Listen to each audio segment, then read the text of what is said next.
मैं यहाँ पर अंतरवाली गांव में आए हैं।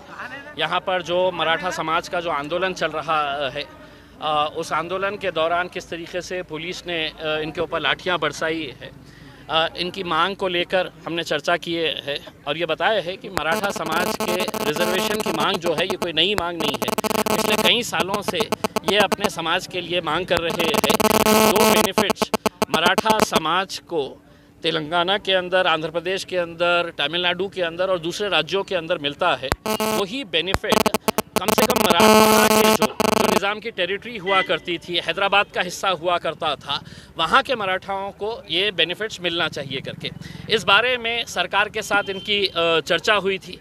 मुख्यमंत्री साहब ने विधानसभा के अंदर घोषणा की थी 16 मार्च के उनके भाषण के अंदर कि हमने एक कमेटी बना दी है करके, और उस कमेटी को कहा गया था कि 3 महीने के अंदर अपनी रिपोर्ट पेश करना।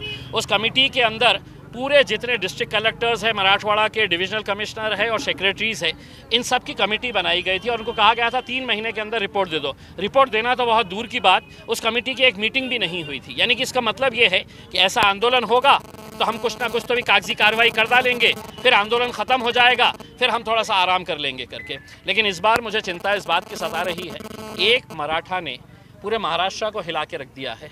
अगर ये पूरा समाज अगर कल के दिन अगर मुंबई में आ गया, अगर ये पूरा समाज अगर सड़कों के ऊपर आ गया तो क्या हालत हो सकती है, इसको गंभीरता से लेने की ज़रूरत है। इसलिए मैं सरकार से अनुरोध करूंगा कि आपका फैसला जल्द से जल्द, इससे पहले कि मराठा युवाओं का गुस्सा सड़कों के ऊपर दिखाई दे, हम चाहते हैं कि सरकार ने इस बारे में जल्द से जल्द कोई फैसला लेके इनको सुनाए। सुबह से बैठक चल रही है, मगर कुछ निर्णय देखिए, ये बैठक सब नाटका होते हैं। पिछले कई सालों से इनकी बैठकें ही चल रही है। उसमें अगर इनको देने का है तो इनके पास पूरी जानकारी है, इनके देने की मंशा नहीं है। मुझे आप ये बताइएगा कि इनकी दिक्कत कहाँ पे है, जब सब राजनीतिक पार्टियां जो महाराष्ट्र का प्रतिनिधित्व करते हैं, जो पूरे महाराष्ट्र का अलग अलग राजनीतिक पार्टियां, चाहे उसके अंदर भारतीय जनता पार्टी ले लीजिएगा, शिवसेना छोटी मोटी दोनों भी ले लीजिएगा, कांग्रेस ले लीजिएगा, राष्ट्रवादी ले लीजिएगा, MIM ले लीजिएगा, अगर हम पूरे के पूरे तैयार हैं तो दिक्कत कहाँ पे है, पहले आप हमको ये बताइए। दिक्कत यही है कि आप इस समाज के साथ सिर्फ खिलवाड़ करना चाह रहे हैं,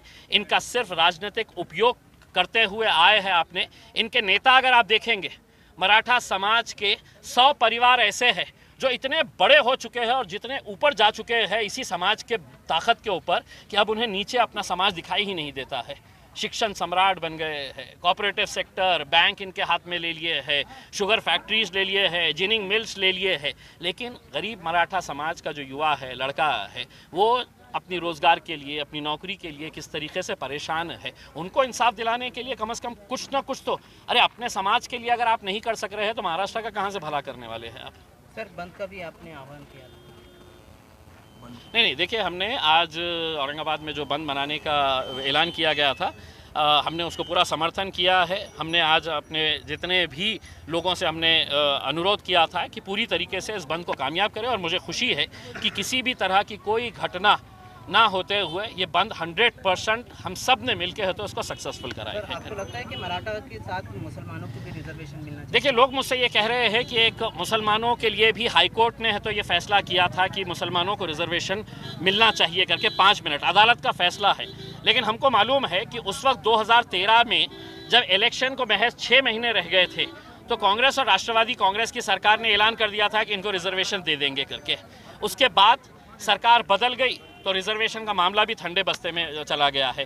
आज हम ये कह रहे हैं कि हम सरकार से ये अनुरोध कर रहे हैं कि आज हमारे मराठा समाज के जो भाई है वो हमारे बड़े भाई है। हमारे बड़े भाई को आप है तो पहले रिजर्वेशन दे दिएगा, फिर छोटा भाई मैदान में उतरेगा इनका सहारा लेके कि चलिए अब हमारे को भी रिजर्वेशन चाहिएगा करके उसका।